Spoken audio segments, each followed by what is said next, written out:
Everything changes. I'm captivated. I'll never be the same. Shalom semuanya. Bisa lambaikan tangan. Semoga Shalom. semuanya sehat. Yang paling penting sehat. Terima kasih Tuhan Yesus sudah baik.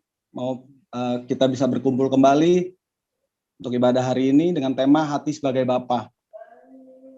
Karena Bapak-bapak adalah tonggak yang penting dalam rumah tangga. Jadi kenapa Bapak-bapak memang paling penting untuk takut akan Tuhan. Mari kita mulai dengan Kautu mulai doa. Persilakan Kautu. Mari kita bersatu dalam doa. Terima kasih Bapak, terima kasih Tuhan buat hari ini Tuhan. Kami telah berkumpul kembali Tuhan, keluarga besar kami dalam ibadah live streaming Tuhan. Kau pimpin kami Tuhan. Dari awal hingga pertengahan hingga akhir Tuhan, ibadah ini biar berjalan lancar Tuhan Yesus. Terima kasih Tuhan, terima kasih Tuhan. Kami serahkan semua ke dalam tangan-Mu Bapa ibadah hari ini Tuhan Yesus. Terima kasih Bapa, terima kasih. Kami kemudian berdoa untuk ucap syukur Tuhan.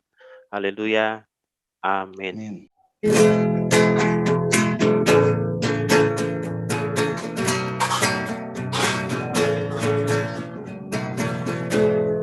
Tuhanlah kekuatan dan mazmurku,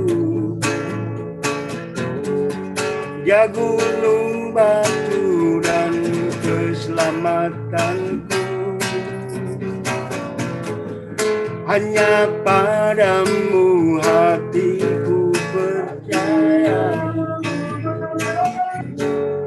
Kaulah menara dan kota perlindungan.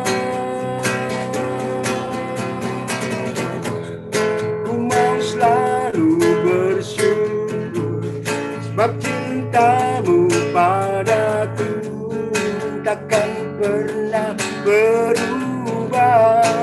Hatiku percaya walau bumi berguncang, beranjak, namun kasih setiamu tak pergi dariku.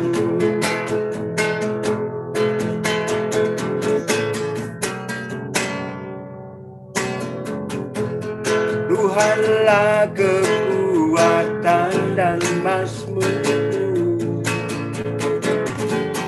Dia gunung batu dan keselamatanku.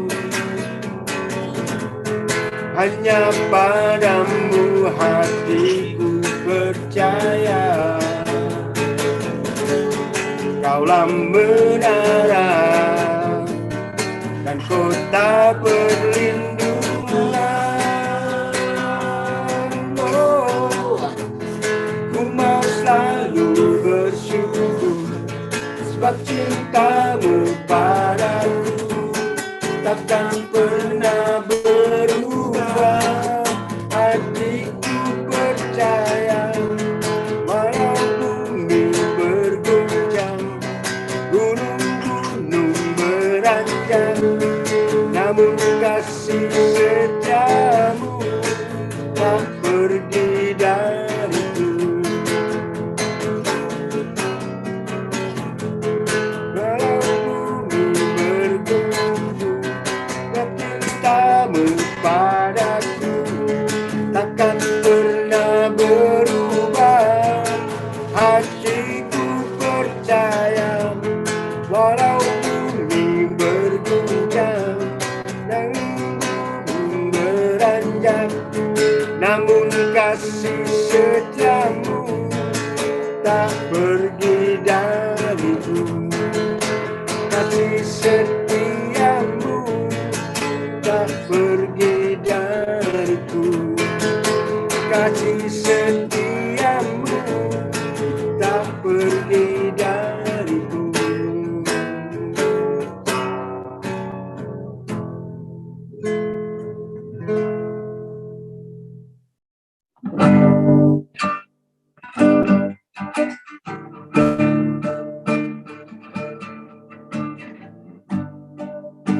menyertai.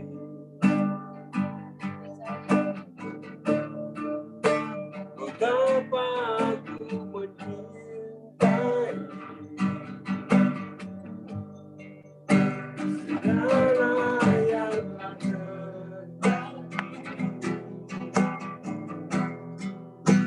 Tak pernah sendiri.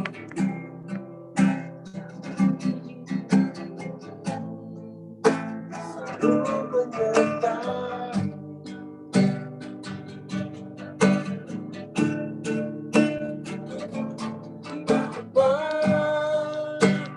Sentuh hatiku, ubah hidupku menjadi yang baru. Emas yang murni, kau membentuk rencana hatiku. Bapa, ajarku mengerti sebuah kasih yang selalu memberi bagai air mengalir yang tiada pernah berhenti.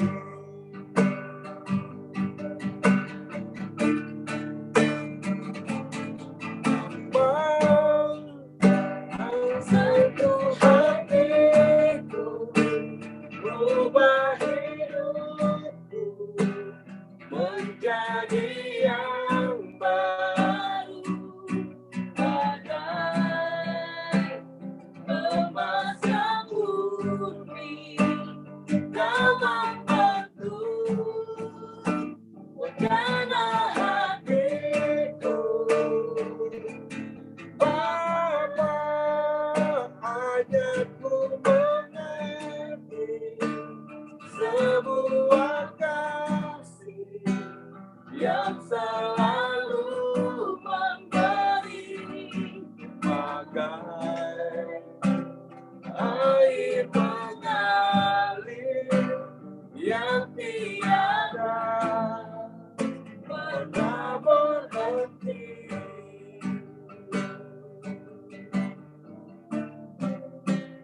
Air mengalir yang tiada pernah berhenti. Bagai air mengalir yang tiada pernah berhenti.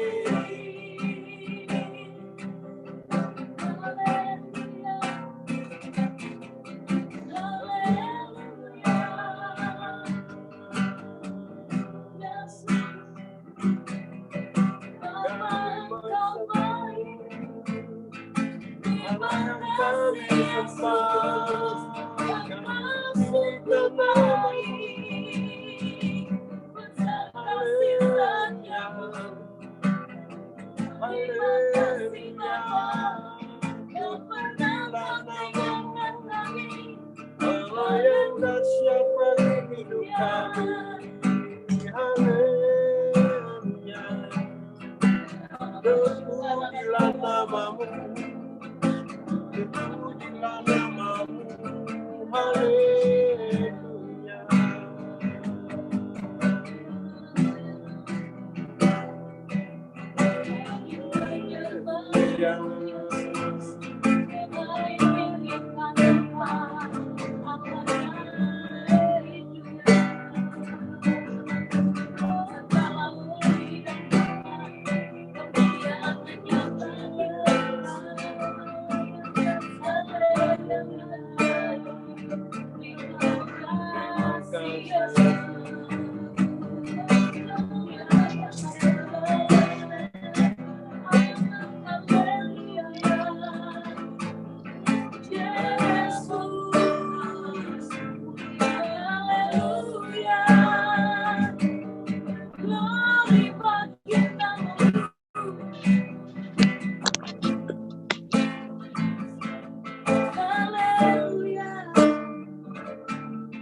Terima kasih Tuhan, Engkau menuntun kami untuk kami bisa memahami apa yang menjadi kehendak Tuhan dalam kehidupan kami.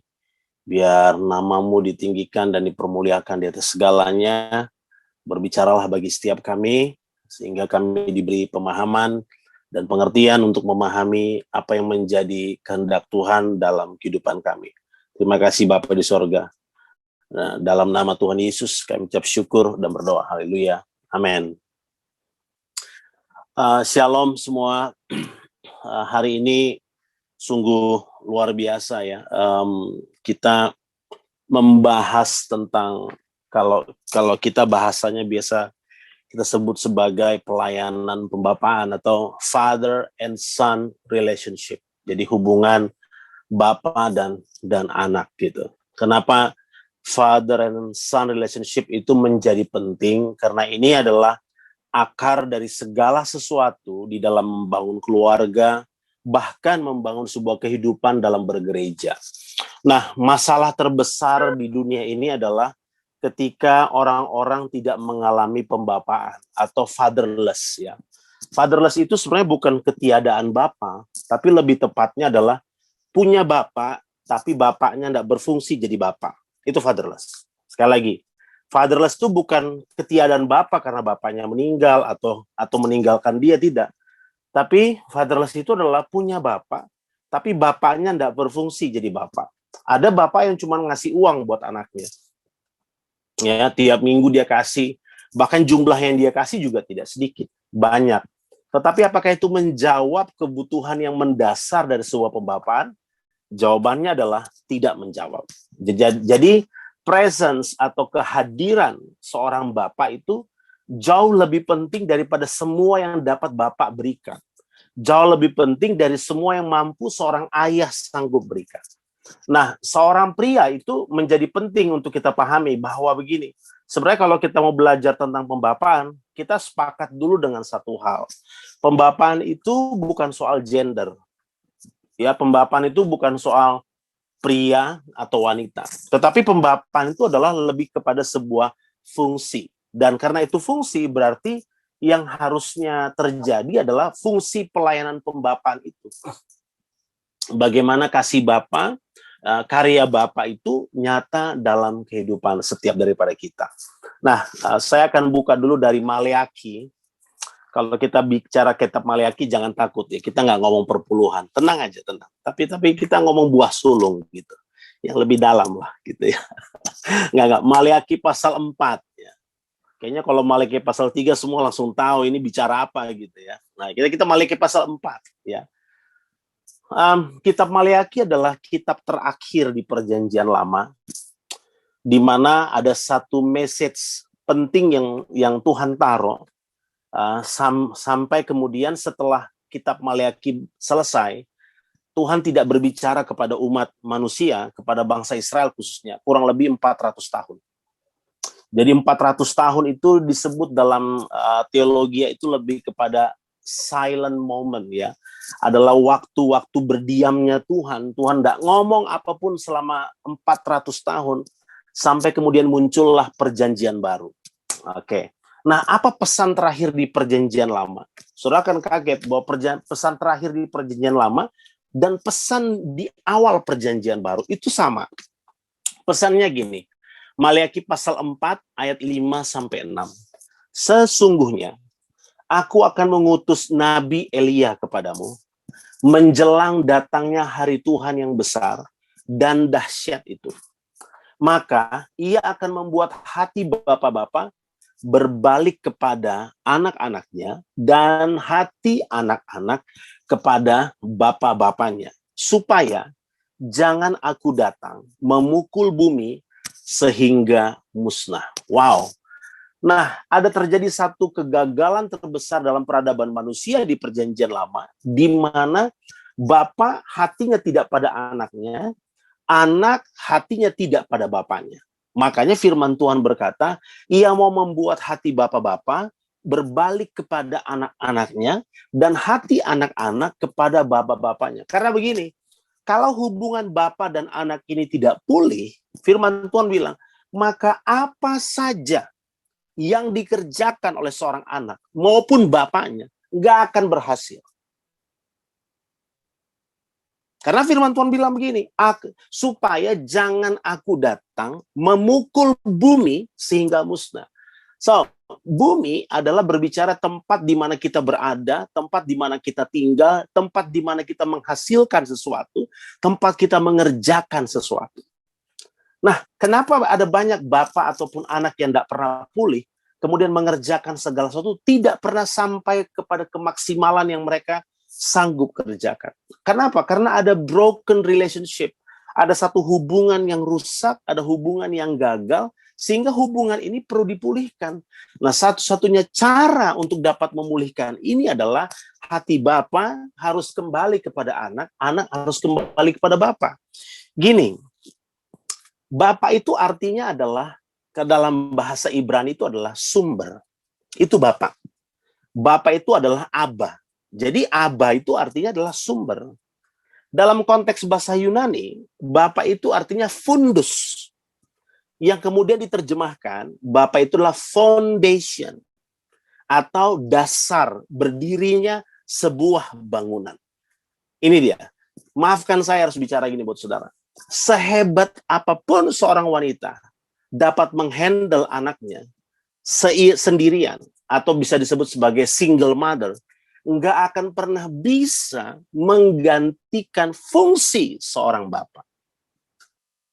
Makanya bila ada anak-anak yang bertumbuh dalam pengalaman pelayanan yang kita lihat, bila ada anak-anak yang bertumbuh tidak memiliki bapak, maka anak itu tetap harus menemukan kasih bapak lewat ibunya. Tetapi juga anak itu harus mencari bapak rohani untuk menaungi, memberikan arah, memberikan tuntunan kepada orang tersebut. Makanya ketiadaan bapa di dunia adalah kehancuran terbesar, disaster di mana-mana. Kenapa fungsi bapa itu jadi penting? Cuman maafkan, bangsa kita jadi feminim banget karena Jakarta disebut ibu kota. Nggak pernah jadi bapak kota. Ya kan? Lagu-lagu juga begitu, ya kan? Jaga beta pung mamai, sing pernah jaga beta pung papai. Seolah-olah mama jauh lebih penting daripada seorang bapak. Makanya hari ibu lebih terkenal daripada sarung hari bapak. Padahal tidak pernah ada founding mother, selalu founding father. Iblis coba menggeser pemahaman seseorang untuk orang tidak fokus pada pelayanan pembapaan, fokus aja pada yang lain. Makanya coba perhatikan, kehancuran terbesar ketiadaan bapak itu luar biasa. Makanya kenapa seorang bapak, seorang anak laki-laki ketika dia lahir saja, dia sudah seorang bapak. Nah, jadi bapak itu penting, pembapaan itu, hati bapak itu penting. Nah, hati bapak itu cuma tercapai bila gambaran Bapa di sorga itu dihidupi oleh seorang Bapa di rumahnya. Makanya kalau ditanya, saya setiap kali konseling pranikah sebelum saya memberkati pernikahan, saya selalu berkata pada mereka, ingat ya, kepala rumah tangga itu bukan suami. Kepala rumah tangga itu Kristus. Nah, perwakilan Kristus dalam keluarga adalah suami. Makanya suami perlu takut Tuhan, supaya istri look up Jesus lewat suaminya. Anak melihat Yesus lewat gambaran suaminya. Makanya suami perlu hidup benar supaya dia bisa meneruskan kasih atau gambaran daripada seorang bapak tersebut. Nah, ini menjadi penting. Nah, firman Tuhan bilang gini, kalau hati bapak-bapak tidak kembali, ini bahaya. Makanya perjanjian baru pun dimulai dengan pelayanan pembapaan. Ini kita sebut sebagai Elijah factor. Jadi pelayanan Elia di mana Tuhan mengutus cuma untuk satu hal, supaya pelayanan pembapaan itu menjadi pulih. Nah, ada beberapa fakta yang kita coba discuss malam hari ini. Dunia butuh figur bapak. Seperti yang keluarga, opa, oma, semua keluarga di sini tahu, saya besar tanpa kasih bapak. Saya harus bilang itu. Saya besar tanpa kasih bapak. Saya punya bapak, tapi bapak saya tidak berfungsi kepada saya. Jangan tersinggung. Saya ini mau bersaksi. Saya punya bapak, tapi bapak saya tidak berfungsi jadi bapak bagi saya. Apa yang terjadi? Kehidupan saya mengalami satu hal yang hancur-hancuran. Saya nakal, enggak karu-karuan. Saya mencoba semua dosa yang dunia tawarkan untuk saya coba. You name it, apa yang tidak saya buat semua. Hanya untuk satu hal, cari perhatian. Karena kurang perhatian. Saya masih ingat, karena saking bandelnya saya suruh panggil orang tua, saya nggak tahu mau panggil siapa, karena saya tinggal sama kakek nenek saya. Siapa yang saya mau panggil? Tukang becak langganan saya bilang itu om saya. Dan kemudian saya dandanin dia, saya kasih dia rokok 1 bungkus, dan saya bilang, kamu om saya. Tapi kurang ajarnya tukang becak itu, karena kelihatan saya nakal banget, dia tempeleng saya depan guru supaya lebih kelihatan meyakinkan bahwa dia adalah om saya. Padahal dia adalah tukang becak yang ada di tongkrongan. Hancur banget hidup gua. Ya, saya terpisah dari adik-adik saya. Ya, saya nggak mau peduli siapa yang benar, ibu atau bapak. Yang pasti, gua besar tanpa bapak. Kelar, itu aja. Ya, berjalannya kehidupan, berjalan semuanya. Saya cuma bersyukur pada satu hal saja. Seandainya Tuhan tidak tangkap saya di dalam penjara, Tuhan tidak tangkap saya waktu saya di Polda Metro Jaya, waktu saya ditahan, mungkin hari ini saya tidak pernah jadi hamba Tuhan. Mungkin hari ini saya nggak pernah pelayanan. Seandainya saja hari itu saya tidak menemukan kasih Bapa, mungkin saya nggak akan pernah bisa mengampuni orang tua saya. Mungkin saya tidak akan pernah berkeluarga, dan kalau saya punya anak, saya pasti hancurkan semua keluarga saya. Kenapa? Karena saya nggak punya gambaran itu dalam diri saya. Itu yang terjadi. Tapi gini, yang saya mau cerita begini, itu nggak penting. Kenapa? Itu semua sudah berlalu.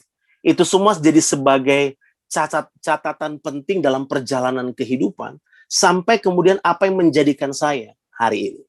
Nah, kenapa saya katakan bahwa dunia itu butuh figur Bapak? Karena ada 3 hal yang terjadi ketika figur seorang Bapak itu tidak ditemukan. Saya terus terang, saya suka banget kalau ada orang yang selalu posting tentang keluarganya. Ya, saya suka tuh ya, Bejo suka posting tuh anak-anaknya.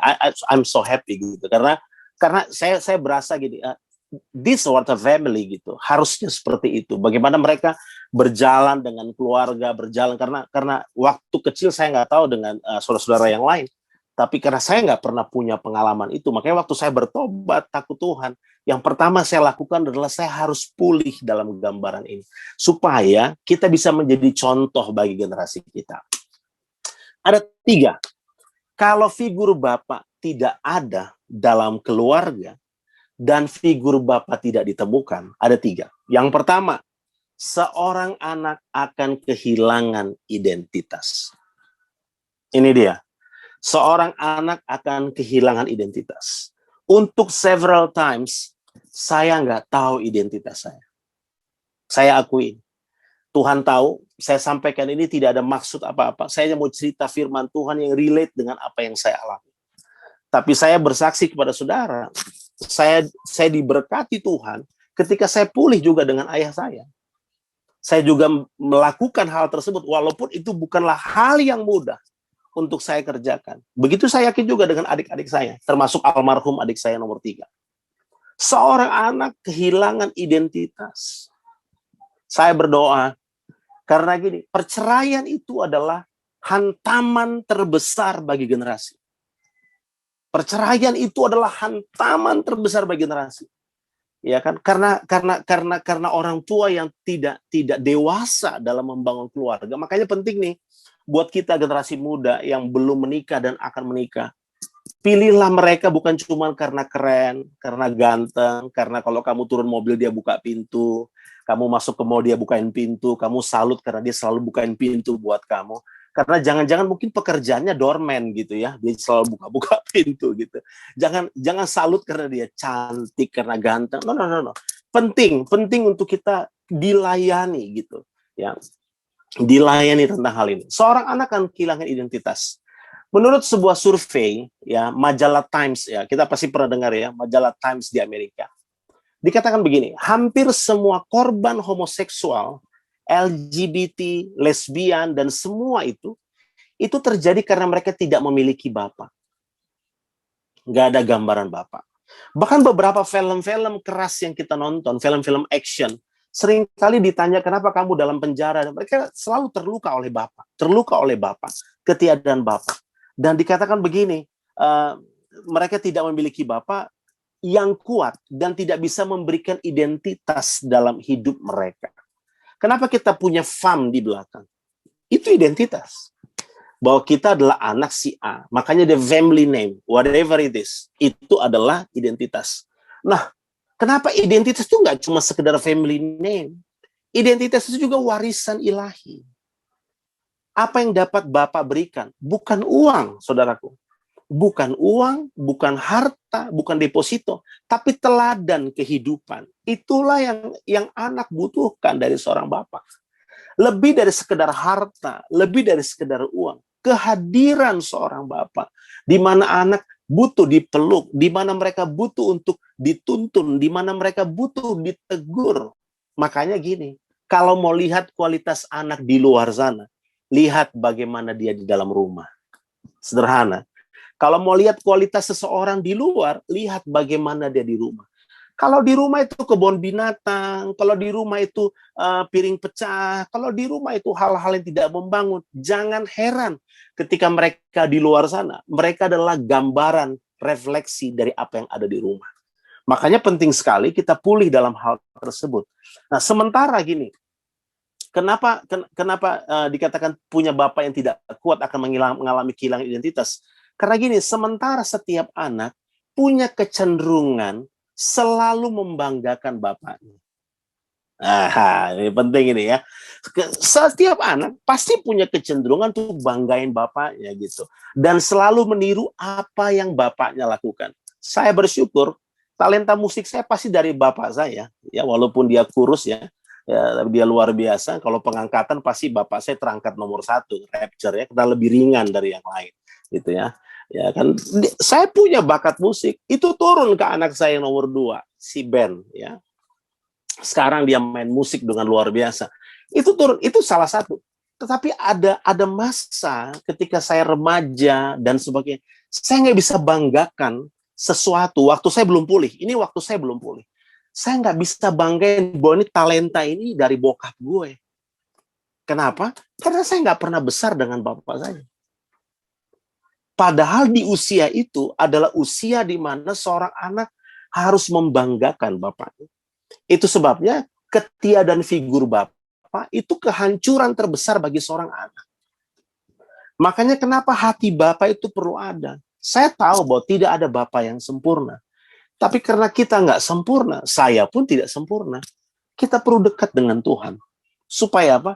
Hati Bapa atau hati Tuhan itulah yang ada dalam hati kita. Kemudian hal itulah yang kita dorong keluar supaya mereka menemukan gambaran Tuhan di dalam kehidupan.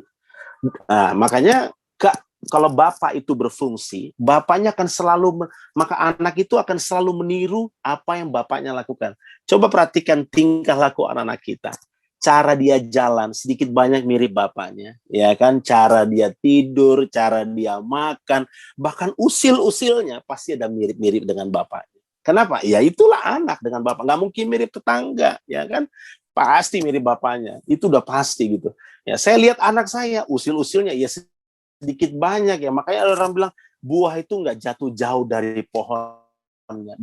Dari mana bakat musik? Dari mana semua dalam diri saya itu muncul? Kalau bukan dari bapak saya. Tetapi saya harus bilang, waktu itu saya nggak bisa banggakan siapa-siapa. Tapi puji Tuhan, hari ini saya jadi hamba Tuhan. Saya bersyukur, karena lewat peristiwa itu, saya mengenal Tuhan. Dan saya dapat membanggakan keluarga. Kenapa? Bukan karena kekuatan kita, tapi karena kekuatan yang datang daripada Tuhan. Tetapi saya cuma mau bilang buat kita semua, jangan sampai ada gambaran Bapa yang belum pulih dalam diri kita. Ini yang harus pulih. Karena kalau tidak, apa saja yang kita buat tidak akan sampai pada keberhasilan. Yang kedua, ketiadaan figur Bapa yang terjadi adalah seorang anak akan merasa kosong dan tidak memiliki kasih sayang. Saya ulangi, seorang anak akan merasa kosong dan tidak memiliki kasih sayang. Ada beberapa contoh kasus ya. Kenapa ada suami istri yang sudah menikah, tapi kerjanya cemburuan. Cemburunya tuh ini nggak wajar gitu. Dia pakai make up dikit cemburu. Mungkin lewat tikus bebedak juga dia cemburu kali gitu ya. Jadi pokoknya wah cemburuan karena kehausan kasih. Karena memang enggak pernah dapat kasih. Nggak pernah dapat kasih. Saya diajar oleh bapak rohani saya. Anak laki-laki itu harus sering jalan dengan bapaknya. Anak perempuan itu harus sering dipeluk sama bapaknya. Supaya ketika dia besar, dia bisa membedakan untuk anak perempuan. Mana pelukan kasih, mana nafsu. Makanya waktu anak saya yang perempuan usia 17 tahun, first date dia dengan saya. Jadi dia malu-malu, aduh papi ya kamu harus dating dengan saya. Supaya dia tahu gini, besok-besok kalau ada laki ngajak lu dating, lu lihat standarnya bokap lu.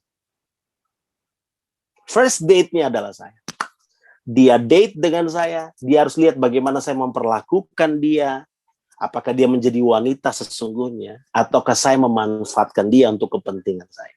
Nah ini adalah hal-hal yang penting banget. Ini dulu saya nggak dapat gitu. Ya mungkin beberapa dari kita pun juga dulu nggak dapat ini, mungkin ya. Saya nggak dapat itu, saya nggak tahu. Puji Tuhan saya jadi hamba Tuhan, saya bertobat, punya komunitas yang baik, kemudian itu membentuk saya. Wow. Makanya waktu saya dibapai oleh bapak rohani saya, Pak Timotius Arifin, for the first time dia tegur saya dalam pelayanan, itu nggak bisa saya terima. Karena seumur hidup saya, nggak ada orang yang tegur saya. Kalau dia tegur, pasti botol melayang. Gitu aja kira-kira.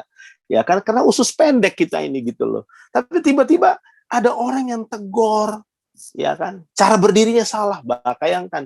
Sampai cara pakai dasi salah aja saya pernah ditegur gitu. Nah, saya pikir seorang bapak tuh gini, ngelus-ngelus, oh kamu anak yang baik, kamu anak yang luar biasa.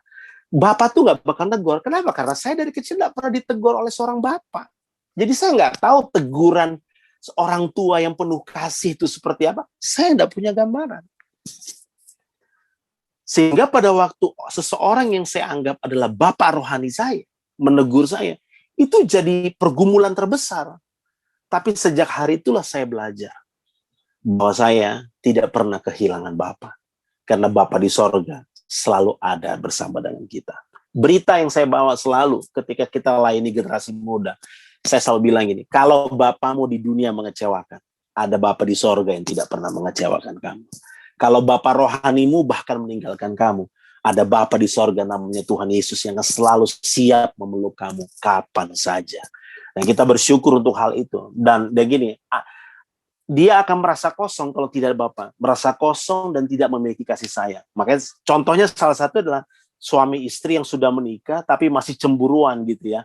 Nah, ya karena cemburu ya gini, kalau cemburu cuman wajar karena cinta itu biasa, tapi kalau segala sesuatu dicemburui, saya pikir itu perlu konseling pranikah itu ya, perlu dikonselingi, ditanya what happened ayah naon gitu ya dari semuanya. Bahkan orang yang kehilangan kasih sayang, ini survei juga ya, dari SD, dari kecil sudah pacaran.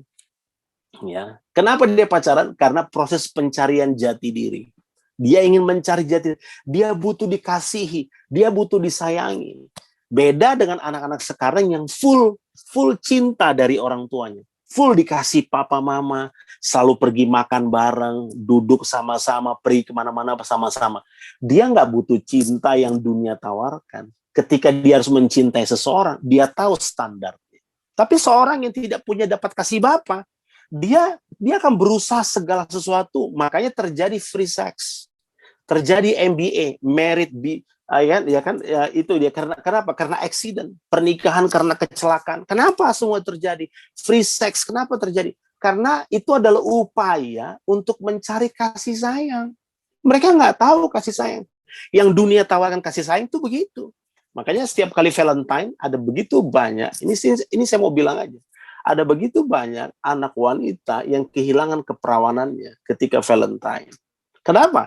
Karena cowok-cowok yang berhidung belang itu berkata, kalau kamu sayang, kalau kamu mengasihi, berikan yang paling terbaik dalam diri kamu buat saya. Kenapa? Mereka pikir cara mencintai adalah dengan seks, karena di rumah nggak diajar. Karena di rumah nggak dapat pelukan seorang ayah. Di rumah bapaknya nggak tumpang tangan buat anaknya. Oh, itu kan kerjaan pendeta. Siapa bilang? Ya, itu bukan kerjaan pendeta, bos. Itu pekerjaan semua bapak. Berkati anak-anakmu. berkati istrimu. Lu mau pendeta, mau lu pendekar, lu berkati anak-anak lu. Itu penting. Itu penting sekali. Kenapa? Karena blessing dari Bapa itu menentukan arah, tujuan, pergerakan kemana seorang anak akan berjalan bersama dengan Tuhan. Saya bersyukur kepada Tuhan sekali lagi. Saya bersyukur. Kalau saya tidak mengalami proses itu, saya mungkin hari ini tidak menjadi seorang hamba Tuhan. Dan saya bersyukur kepada Tuhan, dan sampai hari ini, puji Tuhan, kita terus berjuang untuk menjadi Bapa yang baik, tapi bukan dengan kekuatan kita, dengan kekuatan yang datang daripada Tuhan. Karena begini, karakter kita ditentukan oleh hubungan. Wow. Saya ulangi sekali lagi. Karakter seseorang ditentukan oleh hubungan. Kalau hubungan bapa dengan anak ini akrab, maka mau tidak mau karakter daripada bapaknya yang baik ini akan melekat dalam diri anak-anaknya. Saya ambil contoh. Saya dengan anak-anak rohani saya bisa tegur mereka begitu rupa dan mereka tidak tersinggung. Kenapa? Karena ada hubungan. Tapi bayangkan, kalau kita tidak punya hubungan, kita menegur. Teguran kita itu akan menjadi apa ya? Menjadi sesuatu yang membuat mereka menjadi benci terhadap kita. Tetapi kalau seorang bapak, ibu membangun hubungan dengan anaknya dengan baik, saya cuma mau bilang, maka seorang anak itu akan pulih karena hubungan. Sebab karakter kita ditentukan oleh hubungan. Yang ketiga, yang terakhir, dunia butuh figur bapak.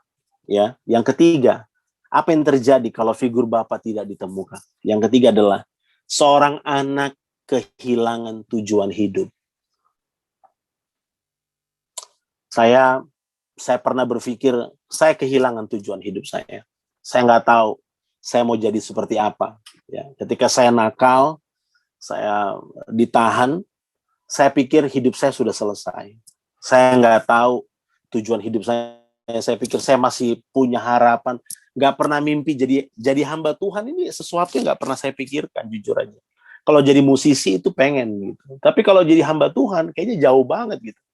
Makanya waktu saya bertobat jadi hamba Tuhan, semua teman-teman saya ketawain saya. Mereka bilang, model kayak lu jadi hamba Tuhan gitu ya. Wah, lu pendeta cabul, lu tuh segala macem ya. Mereka orang ngomong segala sesuatu.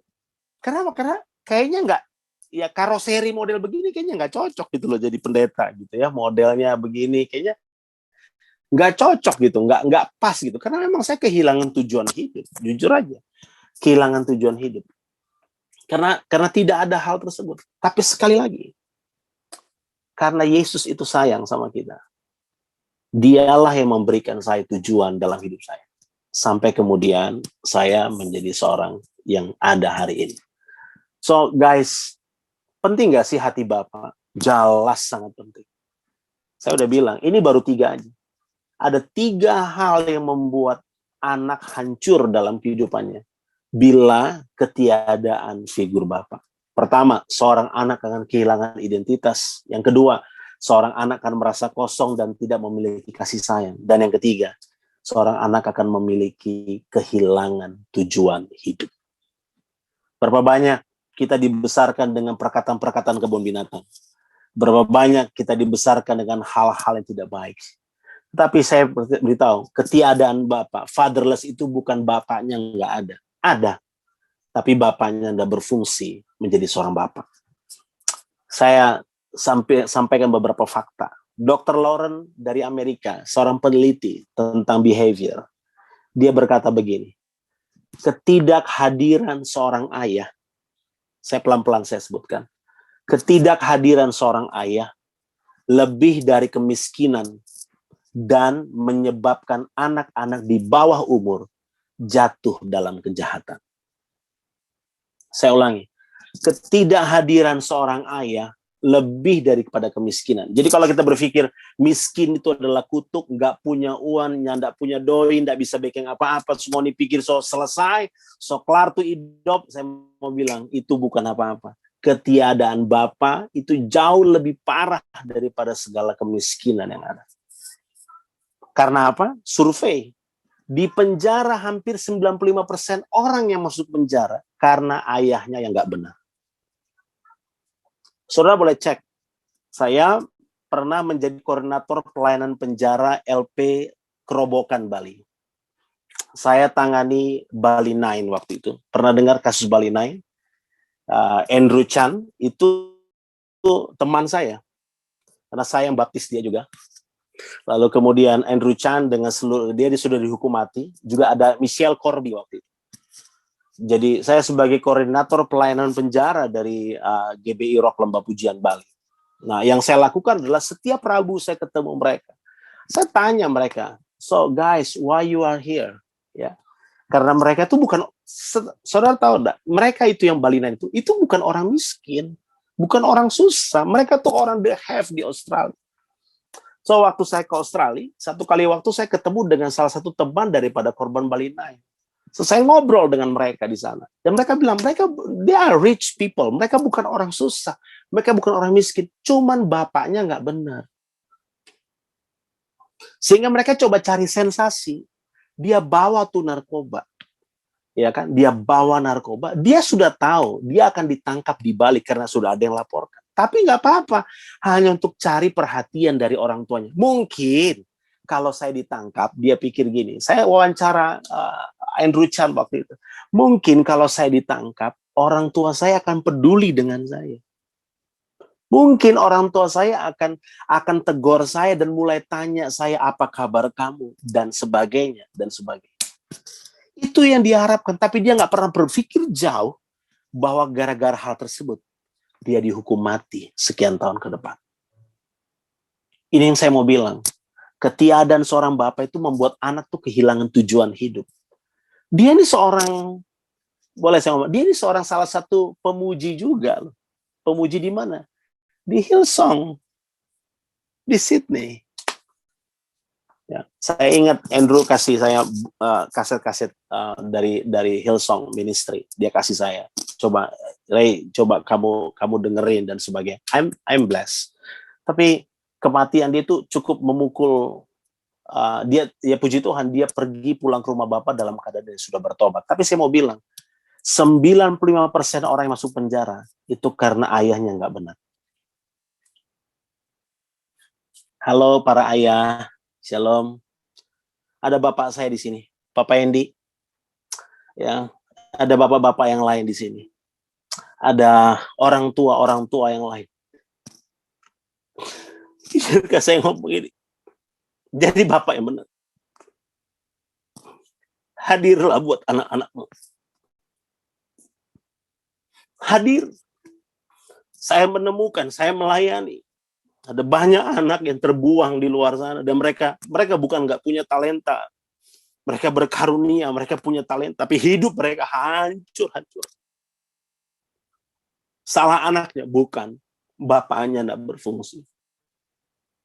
Saya adalah salah satu dari sekian banyak orang yang tidak punya kasih Bapa. Tapi Tuhan tangkap saya jadi hamba Tuhan.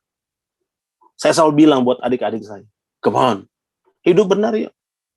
Kita udah nikah, nggak boleh kawin cerai. Hidup benar, setia sama istrimu, setia sama anak-anakmu. Putuskan kutuk di atas, supaya perjalanan anak-anak kita tidak sulit.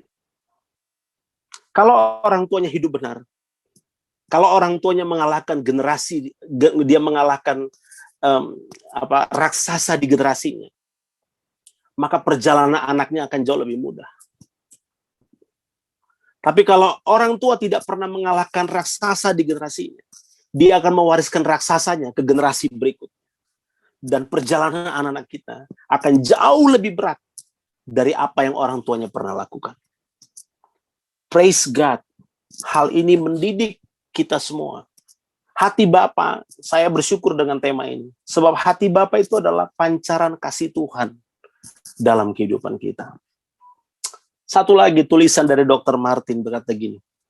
Dia menemukan sebuah penelitian bahwa percakapan dengan seorang ayah ketika makan malam akan memicu prestasi anak di sekolah. Halo Bapak-bapak, sering-sering ajak anakmu makan. Haleluya. Sering-sering ajak anakmu makan. Oh, tapi saya belum punya anak. Nggak apa-apa. Kamu punya virtual kids. Ya kan? Punya anak-anak rohani. Punya orang-orang yang kita bisa bimbing. Hai anak-anak. Kalau kamu sudah diberkati Tuhan, kamu ditolong Tuhan, ya ajak bapamu untuk makan. Duduk bersama dengan mereka. Sebab begitu Dr. Martin bilang, percakapan dengan seorang anak akan pada makan malam memicu prestasi anak di sekolah. Kenapa? Karena mulutnya penuh, hatinya terbuka. Sekali lagi, mulutnya penuh, hatinya terbuka. Dan 85% anak menjadi lebih cerdas dari sebelumnya. Ini dia. 85% anak akan jauh lebih cerdas dari sebelumnya. Ya kan? Karena ketidakdekatan dengan seorang ayah. Wah, ini dia. Ketidakdekatan seorang ayah dengan anak adalah penyebab sakit jantung. Secara medis, mungkin kita akan berkata gini, apa kaitannya? Jelas besar kaitannya. Ketidakdekatan seorang ayah terhadap anaknya adalah penyebab sakit jantung, darah tinggi, dan bahkan bunuh diri. Baru-baru ini ada seorang anak gadis cantik usia 21 tahun. Terjun bebas. Dia pikir mungkin di bawah tuh kolam berenang. Dia mati sia-sia di usia 21 tahun di daerah Jakarta Barat. Why? Karena bapaknya tidak berfungsi buat dia. Ketiadaan seorang bapak, ketidakdekatan seorang bapak adalah penyebab sakit jantung, darah tinggi, dan bunuh diri. Kalau kita tidak punya kasih bapak, kalau kita tidak pernah mengalami kasih bapak, bukan berarti anak-anak kita tidak mengalaminya. Kita harus melanjutkan hal yang baik. Jalan keluarnya apa? Yohanes 14 ayat 8. Yohanes 14 ayat 8 bilang gini. Kata Filipus kepadanya, Tuhan, tunjukkanlah Bapa itu kepada kami. Itu sudah cukup bagi kami. Wow. Sekali lagi, Tuhan, tunjukkanlah Bapa itu kepada kami, itu sudah cukup bagi kami. Dengan kata lain gini, semua masalah di dunia ini hanya bisa diselesaikan dengan figur Bapa. Gimana kalau saya single mother, saya tidak punya suami saya pergi atau suami saya meninggal dan sebagainya. Figur Bapa itu bukan soal gender, tapi gini, bicara tentang teladan pembapaan. Apa yang Tuhan taruh. Hai anak-anak, kalau kamu tidak punya bapak, apa yang terjadi? Cari mentor. Cari bapak rohani. Cari. Jangan berhenti. Yang penting kita menemukan figur bapak. Idealnya, suamimu, bapakmu adalah bapak rohanimu. Itu idealnya. Karena apa? Karena dia adalah gambaran yang bisa mendidik keluarganya. Mendidik semuanya. Saya tahu, menyampaikan hal ini bukanlah hal yang mudah. Saya tutup dengan hal ini. Mungkin penutup ya. Ada 5 hal yang Bapak berikan buat seorang anak. Yang pertama, Bapak beri identitas. Haleluya, Bapak identitas. Karena kita sudah dalam Kristus, identitas kita adalah anak-anak terang. Kita adalah anak-anak Tuhan. Itu identitas kita. Jadi kita tidak lagi bergelut dengan hal itu. Sayang kalau kita anak Tuhan, tapi kita belum tahu kalau kita anak Tuhan. Yang kedua, seorang bapak itu memberikan purpose atau tujuan. Ada tujuan yang pasti. Seorang bapak tuh kasih tujuan. Kamu mau apa? Kamu mau sekolah apa? Kamu mau ngapain? Kamu mau bagaimana?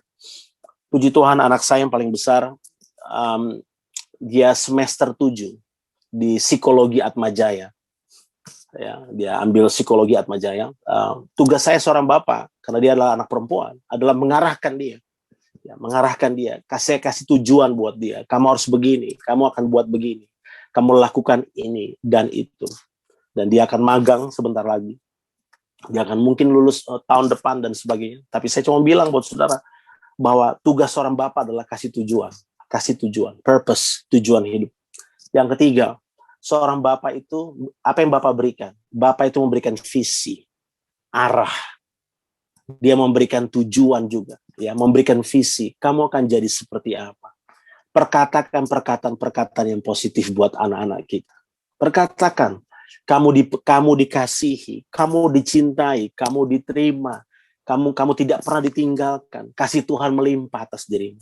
Ya kan? Kalau nggak ada yang perkatakan itu buat kita kita perkatakan itu buat diri kita sendiri. Saya dicintai, saya dikasihi. Karena seorang bapak itu memberikan visi, arah tujuan. Orang Israel tuh punya gaya hidup yang bagus. Setiap anaknya usia 12 tahun, dia akan ajak anaknya duduk dengan bapaknya, dan bapaknya akan bilang gini, ini usaha yang papa bangun, ini usaha yang papa kerjakan. Kalau dia adalah seorang hamba Tuhan, dia akan bilang, ini pengembalaan yang papa buat. Lalu kemudian apa yang dikatakan bapaknya kepada anaknya? Dia akan bilang begini, suatu hari nanti, kamu akan ada di posisi papa.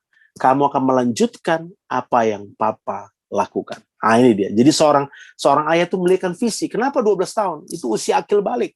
Ya kan? Usia di mana seorang anak juga dibaptis. Ya, seorang anak mulai dibaptis. Kenapa? Kenapa dibaptis usia 12 tahun? Karena anak mengerti kenapa dibaptis. Kalau masih bayi, dia nggak ngerti kenapa dia dibaptis. Tapi dia dibaptis karena dia punya pengertian. Dia dapat visi. Seorang anak akan berkata buat bapaknya. Seorang bapak akan berkata buat anaknya, one day kamu akan lanjutkan ini. Ketika anak saya Benaya, usia 12 tahun, yang laki-laki, sekarang dia 15, saya berkata kepada dia, Ben, one day kamu akan gantikan papi pelayanan. Saya nggak pernah tahu, saya tahu dia cuma suka olahraga, main basket, dan sebagainya. Tiba-tiba di masa-masa pandemi ini, dia mulai minta diajarin musik. Saya ajarin. Ternyata nggak cukup untuk waktu lama untuk saya ngajarin dia. Karena memang benihnya dari bapak saya, itu ada di saya. Dan itu juga terus ke anak saya. Sehingga di hari ini main musik. Apa yang dia bilang? Papi, kemana-mana papi pelayanan, ajak band ya. Supaya band juga mau pelayanan. Beberapa anak saya bilang ini, bro, anak lu mah jadi pendeta kayak lu, katanya ya. Beberapa anak saya berkata demikian, saya cuma bilang praise God. Saya nggak minta dia jadi pendeta. Saya minta dia jadi hamba Tuhan. Mau apapun yang dia kerjakan, dia jadi hamba Tuhan. Apapun yang dia lakukan, dia harus jadi hamba Tuhan. Mau lu bisnismen, lu jadi hamba Tuhan di tengah-tengah itu. Kamu mau jadi seorang atlet sekalipun karena dia masuk klub basket, saya bilang kamu jadi hamba Tuhan. Kamu mau jadi seorang musisi, kamu jadi hamba Tuhan di situ. Dan itu adalah visi yang saya taruh. Dan saya selalu bilang buat anak saya, ingat ya, kamu anak papi dan kamu akan pimpin keluarga besar ini. Itu visi. Jadi seorang bapak itu memberikan visi kepada anak-anaknya. Yang keempat, seorang bapak itu kasih warisan. Haleluya. Oh, warisan. Iya, tapi saya belum punya apa-apa. Tunggu dulu. Warisan di sini apa? Mazmur bilang, nama baik. Nama baik. Nama baik itu lebih penting dari apapun juga. Haleluya. Saudara, kalau kita punya nama baik, satu kali waktu anak kita, dia akan tanya, oh kamu anaknya si A, kamu anaknya si B, oh ya saya kenal bapak kamu tuh orang yang luar biasa. Udah gampang lah, karena saya kenal bapakmu. Itu yang dialami Salomo kan. Karena nama baik Daud. Karena Daud mencintai Tuhan. Bukan karena Salomonya. Orang terakhir Salomonya kan hidup dengan 1000 wanita. Hidup dengan 1000 wanita yang hatinya jauh dari Tuhan. Dan lama-lama Salomo juga menyembah apa yang disembah oleh wanita-wanita tersebut. Makanya kalau Salomo bicara hikmat, dia udah paling jago sudah. Jangan percaya yang lain bicara hikmat. Salomo percaya karena dia gagal bolak-balik. Jadi percaya Salomo ya. Dia hidup dengan begitu banyak orang dan dia salah dalam kehidupannya. Jadi kalau dia bicara, hai anak, dengarkanlah didikan ayahmu, hai anak, dengarkanlah didikan ibumu. Percaya. Kenapa? Karena Salomo nggak dengar gitu aja. Nah, jadi seorang ayah tuh kasih warisan. Ya, saudara, kalau kita bisa kasih warisan rumah, puji Tuhan. Itu bisa kasih warisan deposito, puji Tuhan. Tapi bukan itu intinya. Kasih warisan nama baik. Saya mau tinggalkan nama baik buat anak saya. Saya percaya kita semua juga mau meninggalkan nama baik buat mereka. Saya kasih contoh. Saya punya bapak rohani. Seperti bapak buat saya. Dia mengarahkan saya. Pak Timotius Arifin. Kemanapun saya pergi melayani, orang tahu saya anak rohani. Saya dapat privilege yang luar biasa. Saya dapat banyak kemudahan.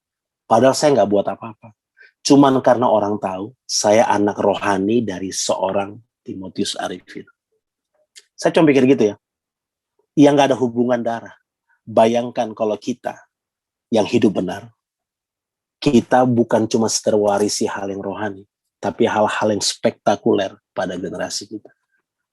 Ya kan? Sehingga suatu hari nanti, ya, anak-anak kita, mereka akan luar biasa. Bukan karena Apa-apa? Karena bapaknya, ibunya adalah orang-orang yang takut Tuhan dan hidup dalam kebenaran. Dan yang kelima, seorang bapak itu memberikan berkat.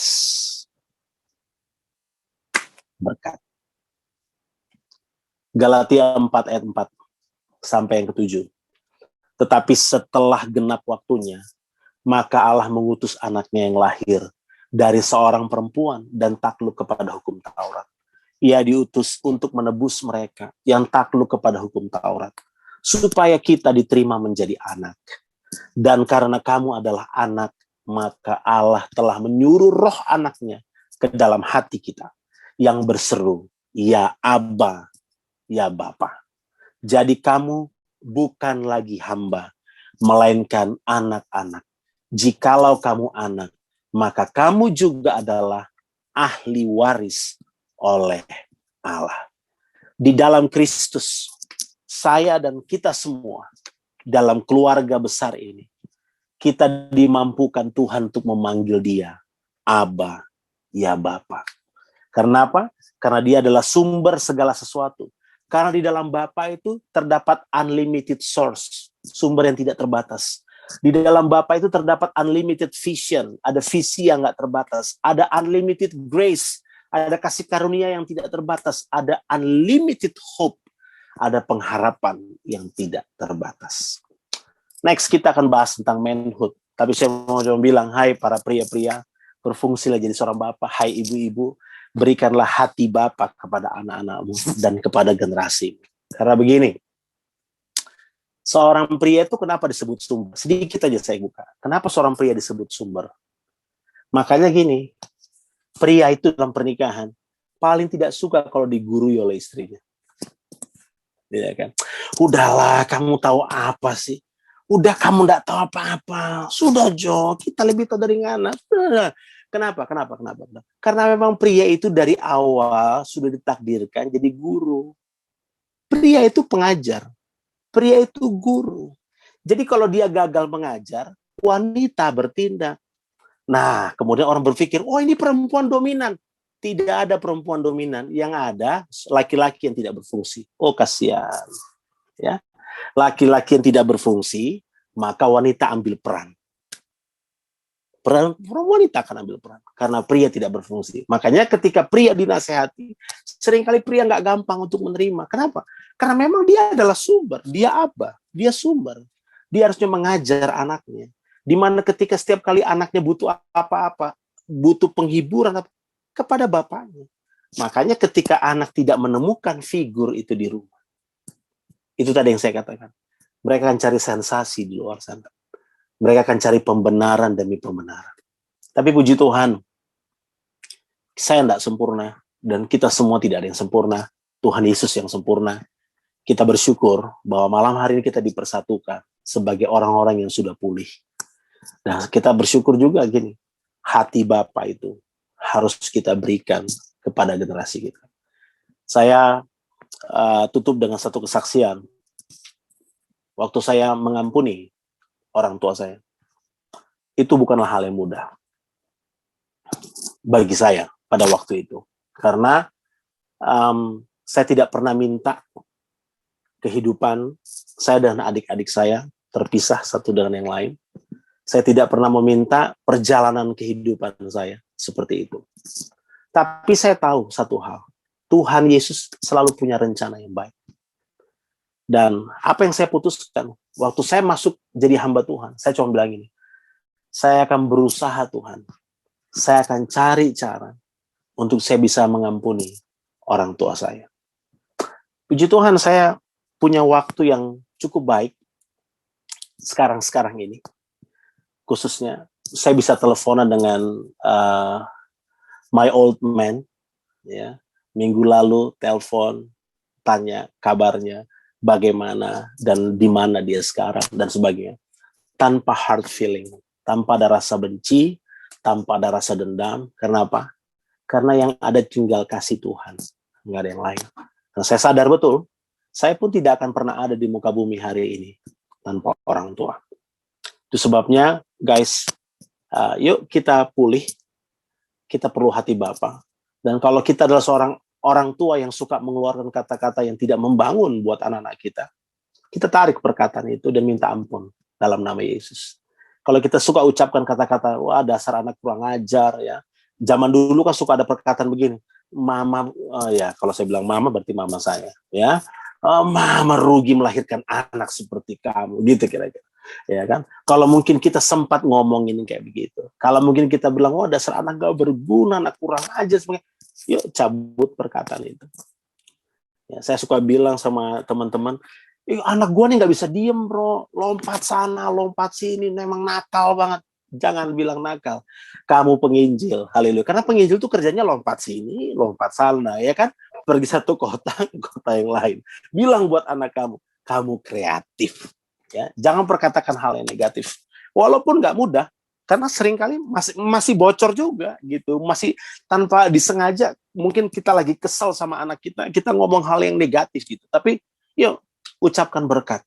Nah, suami istri jangan pernah berantem depan anak-anak kita supaya mereka punya gambaran yang sehat tentang sebuah pernikahan.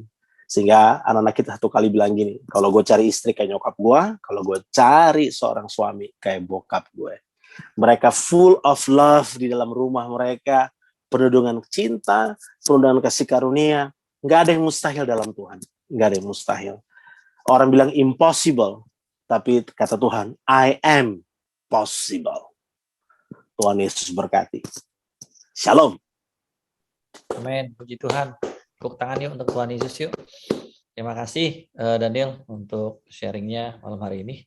Oke, selanjutnya kita mau dengar sharing juga dari saudara kita, namanya George Beslar. Silakan George. Halo Oma, Om Tante, kakak. Saksiannya sebenarnya udah diambil semua, hampir mirip-mirip lah sama keadaannya. Terus bagian besar keluarga kan juga tahu lah apa dari kecil sampai dewasa kayak gimana. Paling sih kesaksian yang sharingnya tuh lebih ke setelah dari rusak banget, rusak parah, nggak jelas hidup, sampai nggak kepikiran juga sebenarnya bisa punya keluarga. Kalau nggak karena apa Abel hamil duluan, mungkin rasa bakal punya keluarga, karena hidup udah rusak banget kan, maksudnya udah stres lah, punya tujuan hidup. Setelah itu rumah tangga, punya anak,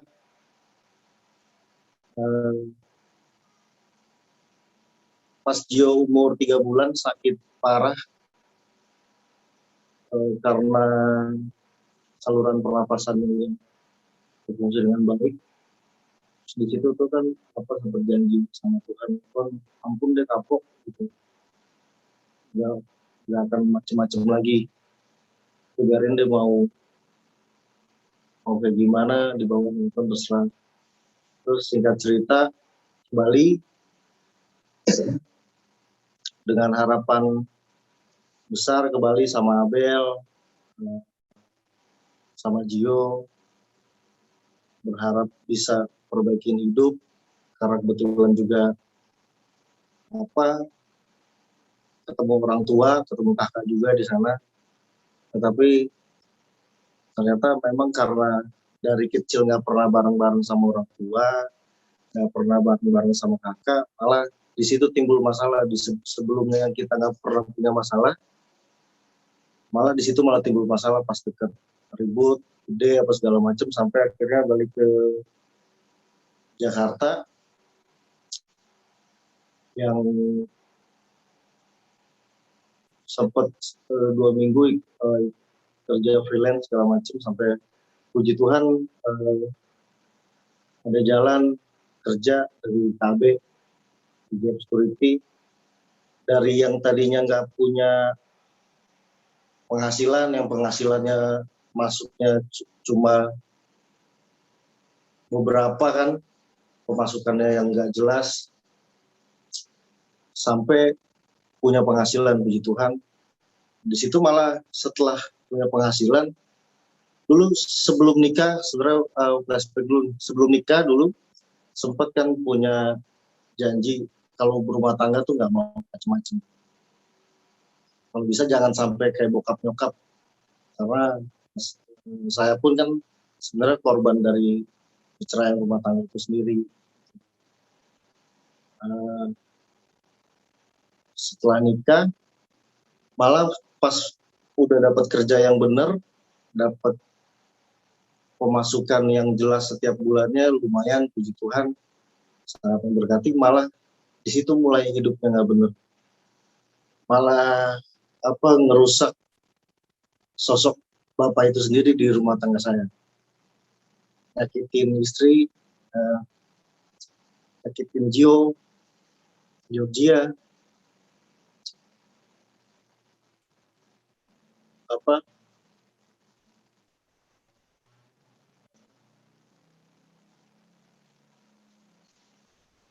tapi begitu Tuhan pulihin, yang tadinya udah gitu mau pisah, udah buntu juga, kok ujungnya kayak gini Tuhan, kayak kok saya nggak mau anak-anak saya kayak saya gitu, tapi malah saya buat yang nggak benar, nyakitin hati sama istri, ngilangin sosok bapak itu sendiri dari keluarga saya, ngerusak sosok bapak.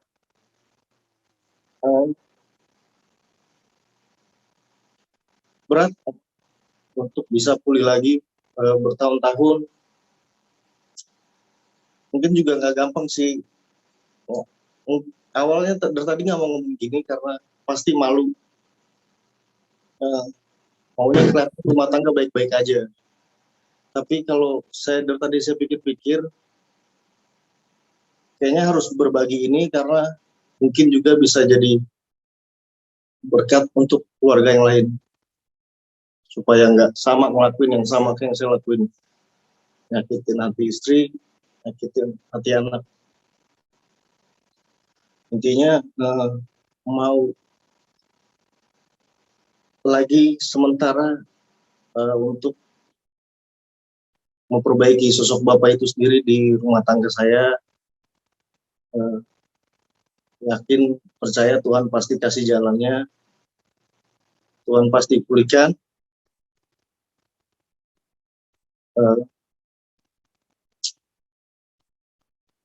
Terima kasih juga untuk ada ini juga, Kang Oni yang sering sharing ke Kang Oni.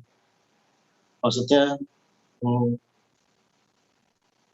sosok bapak penting. Waktu saya rusak sampai punya anak, itu nggak ngerasa itu penting. Sampai saya jadi bapak pun nggak ngerasa itu penting. Ternyata begitu penting sosok bapak saat rumah tangga itu mau hancur. Saat melihat Gio, saat melihat Georgia, kita berantem di depan anak-anak, baru tahu kalau sosok bapak itu penting. Dan jangan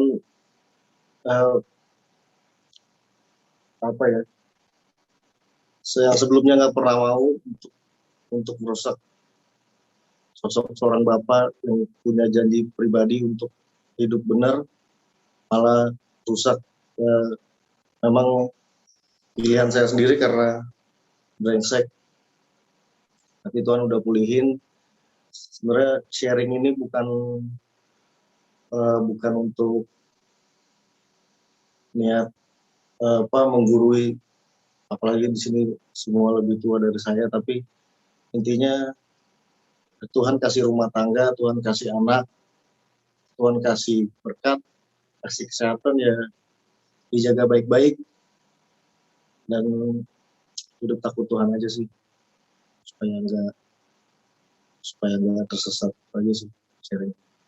Puji Tuhan, terima kasih Ucuang, luar biasa kesaksiannya.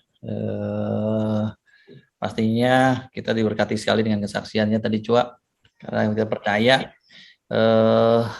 kita telanjangin iblis di sini gitu, bukan kita mau benar kata Ucua, bukan gurui, tapi kadang-kadang dari kesaksian kita justru banyak orang bisa mengerti, semakin diberkati lagi. Mungkin saya sedikit sharing ya, gitu. Shalom, sedikit sharing juga dengan tentang hati Bapa. Memang benar kata Daniel, kalau bicara hati Bapa berat banget dengarnya, gitu. Karena sebenarnya kalau dibilang hati Bapa, nggak ada bapak yang mau jahat sama anaknya, itu jelas gitu loh. Jadi kalau ditanya, bapak kita juga pengennya jadi bapak yang baik buat kita. Nah ini kejadiannya jujur justru sebenarnya ke saya. Mungkin kalau saya nggak pernah cerita ini, saya nggak pernah sharing ke keluarga. Tapi saya beberapa kali sharing di gereja, dan itu pun ada sharing, kalau saya sharing selalu saya putus di tengah, bukan di tengah ya, saya selalu skip untuk bicara tentang perjalanan hidup saya sebenarnya, gitu loh. Saudara-saudara, jadi ada selalu puzzle yang nggak pas, sampai akhirnya saya ditemukan ini nggak baru-baru inilah gitu saya ngalaminnya gitu. Jadi selama ini saya sering ikut acara yang namanya, mungkin kalau kita di GB ada HMC segala macam gitu loh, untuk pemulihan hati Bapa. Saya pelayanan pelayanan aja gitu, pelayanan bisa pelayanan gitu. Kalau ditanya memang kita harus pulih, kalau tadi Daniel bilang gitu.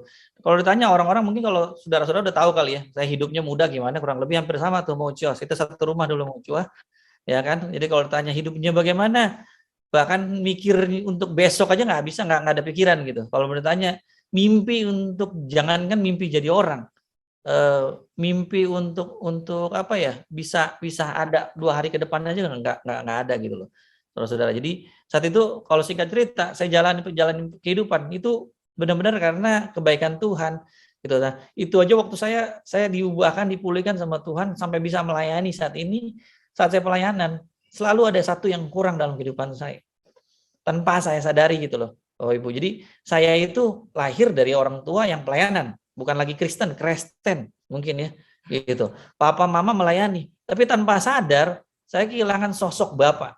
Ini harus saya akui. Ini saya nggak pernah ngomong ini ke kakak-kakak saya, karena saat itu saya malu. Saya ngerasa gue oke aja, fine aja. Bahkan sampai setiap didoain sama pendeta di gereja kalau ada pemulihan hati Bapak, saya ngerasa fine. Saya nggak ada masalah sama Bapak. Tapi padahal saya kalau bertanya, Papa saya itu paling jarang saya tegur. Saya nggak pernah tegur dia, saya nggak pernah panggil dia. Even dia sakit pun saya nggak pernah pikirin. Karena saya ngerasa saya kecil ditinggal, ya udah gitu loh, gitu aja. Sosok Bapak yang nggak berfungsi kalau kata Daniel gitu. Tapi waktu saya ada acara di gereja itu titik balik namanya. Dan kebetulan saya saat itu jadi modelnya untuk kesaksian di gereja saat itu. Dan itu saya benar-benar diubah sama Tuhan di posisi itu.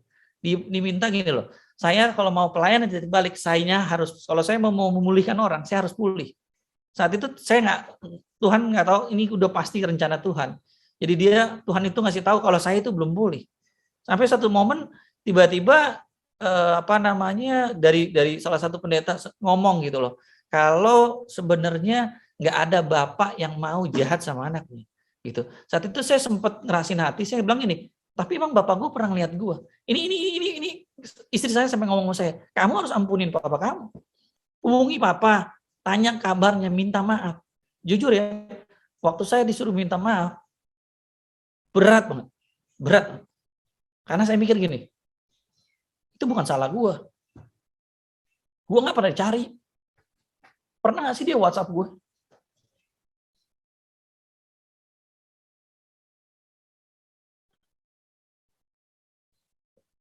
Saat itu berat. Saat itu gue ngerasa gini loh. Saya ngerasa Tuhan cuma ngomong gini, Eki mau pelayanan, beresin nanti. Saat itu istri sampai ngomong gini, Eki, coba deh, papa kamu juga manusia, dia juga anak. Gitu. Dia juga mungkin lahir dari orang yang kayak kita, gitu, yang fungsi bapaknya tuh nggak ada. Akhirnya singkat cerita, saya doa sama Tuhan. Saya ngomong, Tuhan, saya ampuni bapak saya. Saya ampuni, saya yang pulih, saya harus memulihkan orang tua saya. Saya yang pulih, saya harus pulihkan orang tua saya, biar saya, benar kata Daniel, biar raksasa-raksasa yang ada di papa saya, nggak turun ke saya, nggak turun ke anak-anak saya. Saya harus putuskan itu. Saat itu saya berani datang ke Wenana. Bahkan saya WhatsApp sama saya. Saya bilang, Pak, maafin Kiki ya. Kalau Kiki nggak pernah perhatian sama Papa. Saat itu, gini loh, saya pernah ngobrol juga sama kakak Rohani lah di gereja. Jadi mereka ngomong gini, nggak ingat ya, mereka bilang gini, jangan kaget dengan reaksinya orang tua kita. Bukan yang tiba-tiba papa kita menangis memeluk kita, no. Saat itu bahkan bapak saya nggak balas 2 hari. Tapi saat saya bilang itu, saya hancurin temboknya. Tembok yang dulu ganggu saya, tembok yang selama ini bikin saya hidup kayak, ya itu puzzle yang kurang. Gitu. Saya mau melayani 100 jam kayak di gereja, tapi kalau saya nggak hancurin tembok itu, saya nggak berkenan di mata Tuhan. Akhirnya hancur, saya WhatsApp papa saya bilang, tapi 2 hari setelah itu dia balas saya. Iya. Dan itu saya cuma bilang, Tuhan, saya percaya prosesnya Tuhan itu pasti baik buat hidup saya. Sampai akhirnya saya, singkat cerita, sekarang saya sama sekali saya bisa hubungin papa saya WhatsApp papa, bahkan papa bagaimana. Jadi mungkin saudara-saudara, papa kita juga kangen, rindu gitu loh. Pengen kita datang ke mereka gitu. Cuma mereka manusia. Mereka belum pulih. Karena mereka mungkin lahir dulu, nah kita yang diselamatkan, kita yang pulih, datang ke papa kita. Panggil dia. Akhirnya saya ditegur Tuhan luar biasa. Karena mau pelayanan, kalau hati kita nggak beres, pasti Tuhan bereskan. Jadi akhirnya singkat cerita, saya punya anak-anak, saya juga mikir, saya juga bukan papa yang baik, tapi saya berusaha akan menjadi papa yang baik. Gitu. Jadi saya percaya saat kita benar-benar serahin sama Tuhan, percaya deh, di sini banyak papa-papa. Itu benar kata Ochua, jangan jadi papa-papa yang apa yang kita alamin dulu, kita kasih ke anak kita. Biar kita putusin di sini, biar mereka jadi generasi-generasi yang mereka, generasi-generasi yang nggak burn out kalau saya bilang. Generasi yang mereka bisa memenangkan generasinya mereka sendiri. Itu sih kalau dari saya. Mungkin bisa kita doa tutup dulu. Silakan Iko, doa tutup, doa berkat, baru kita pengumuman ya. Nanti ada pengumuman untuk minggu depan. Gitu. Silakan kok. Mari kita bersatu dalam doa. Terima kasih Tuhan Yesus untuk hari ini Kau sudah perkumpulkan kami Tuhan melalui Zoom online ibadah keluarga besar kami Tuhan Yesus. Kami mengucap syukur Tuhan Yesus untuk setiap harinya Tuhan, untuk keluarga besar kami Tuhan Yesus. Kau jagai, Kau lindungi keluarga besar kami Tuhan. Terima kasih Tuhan untuk kesehatan, kasih karunia Tuhan, berkat Tuhan untuk keluarga besar kami. Keluarga besar kami boleh diberkati, keluarga besar kami boleh memberkati Tuhan. Keluarga besar kami boleh menjadi dampak untuk orang sekitarnya. Terima kasih Tuhan Yesus. Kami juga mau berdoa Tuhan untuk negara kami Tuhan Yesus. Terima kasih Tuhan. Kami terus mengucap syukur Tuhan atas pandemi yang sudah terjadi saat ini Tuhan Yesus. Apapun yang terjadi dalam kehidupan kami selalu terus belajar untuk mengucap syukur Tuhan atas apapun yang terjadi Tuhan Yesus. Berkati pemimpin bangsa kami Tuhan, dari pemerintah yang paling tinggi sampai yang paling rendah Tuhan Yesus. Campur tangan Tuhan senantiasa dalam pekerjaan mereka. Jaga bangsa kami, melindungi bangsa kami Tuhan Yesus. Terima kasih Bapa, berkati kesehatan mereka Tuhan. Keluarga besar mereka juga Tuhan berkati. Kami berdoa juga Tuhan untuk tim medis. Terima kasih Tuhan Yesus untuk apa yang sudah Tuhan berikan kepada mereka. Stamina untuk mereka selalu siap merawat pasien-pasien yang ada saat ini Tuhan. Kami mengucap syukur Tuhan Yesus. Kau melindungi mereka, Kau menjagai mereka, Kau beri kekuatan kepada mereka, Kau berikan kesabaran kepada mereka untuk mereka selalu setia dalam menjalankan tugas dan amanahnya Tuhan. Terima kasih Bapa untuk para pasien-pasien yang sudah mulai berkurang saat ini Tuhan. Kami yakin dan percaya Tuhan Yesus, mujizat Tuhan nyata untuk bangsa kami, mujizat Tuhan nyata untuk negara kami Tuhan. Bangsa kami boleh pulih, bangsa kami boleh sehat kembali, masyarakatnya boleh memulihkan ekonomi kehidupannya masing-masing Tuhan. Terima kasih Bapa. Kami berdoa juga Tuhan Yesus untuk di mana tempat kami tinggal masing-masing Tuhan. Apapun situasi keadaan saat ini, kami hanya berharap kepada-Mu saja Tuhan Yesus. Kami hanya mau ikut apa yang Tuhan Yesus mau Tuhan Yesus. Kami yakin dan percaya Tuhan. Campur tangan Tuhan senantiasa atas kehidupan kami. Terima kasih Bapa. Kami juga tadi telah mendengarkan firman-Mu Tuhan. Kami mengucap syukur Tuhan Yesus atas teguran-teguran yang sudah kami terima Tuhan.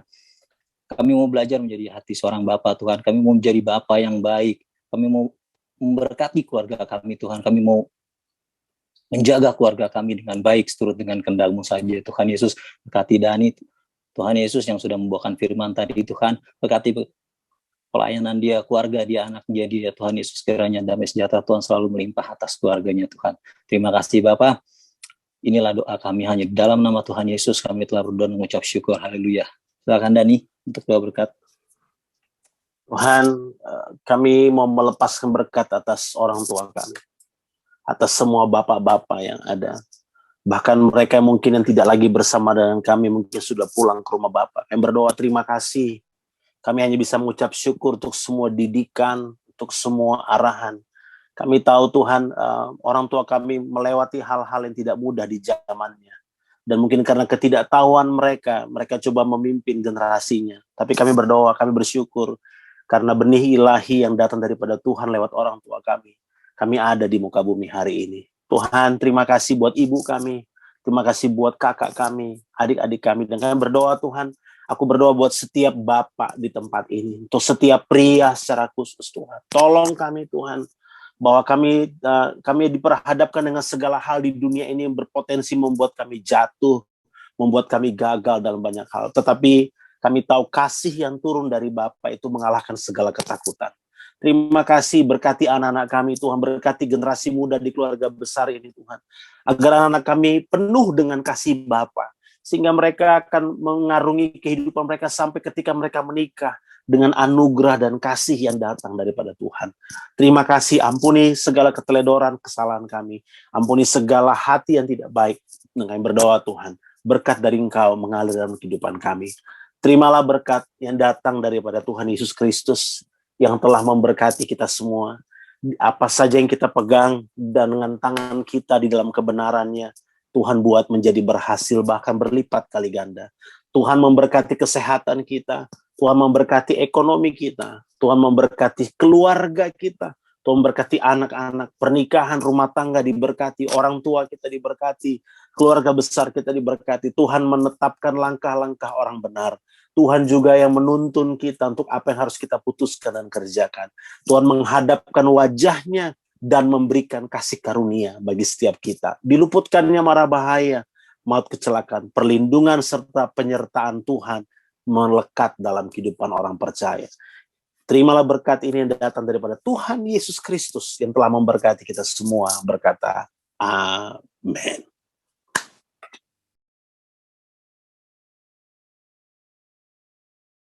Amin, puji Tuhan. Sekarang ada pengumuman sedikit, boleh di-share ke Kika pengumumannya? Mungkin silakan bantu Om Yules. Ya, pengumuman bagi yang ingin didoakan, saudara yang ingin didoakan, dapat mengisi Google Form yang akan di-share di grup keluarga saat ibadah, atau dapat langsung menghubungi salah satu pengerja. Yang berulang tahun di bulan Agustus, selamat ulang tahun buat Shalom, Iel, Sophie, Stella, Stacy, Mama Devi, Matthew, dan Sharon. Mungkin Daniel bisa berdoa buat orang yang berulang tahun. Dan untuk ibadah yang akan datang 25 September 2021 jam 19.00. Oke, boleh didoain dulu. Dan ada yang ada di sini nggak ya? Ini yang ulang tahun, silakan. Ada Matthew tadi kayaknya. Oke. Tuhan berkati setiap saudara kami, keluarga kami yang berulang tahun sepanjang bulan Agustus. Mereka memasuki musim yang baru bersama dengan Tuhan. Tuhan membuka jalan yang luar biasa, berkati Shalom, Ezekiel, Sophie, Stella, Stacy, Mama Devi, Matthew, and Sharon. Kami berdoa dalam nama Yesus. Berkat yang datang daripada Tuhan melimpah atas hidup mereka. Mereka maksimal bersama dengan Tuhan, berbuah lebat, dan buahnya yang dihasilkan itu tetap dalam nama Yesus. Amin. Most beautiful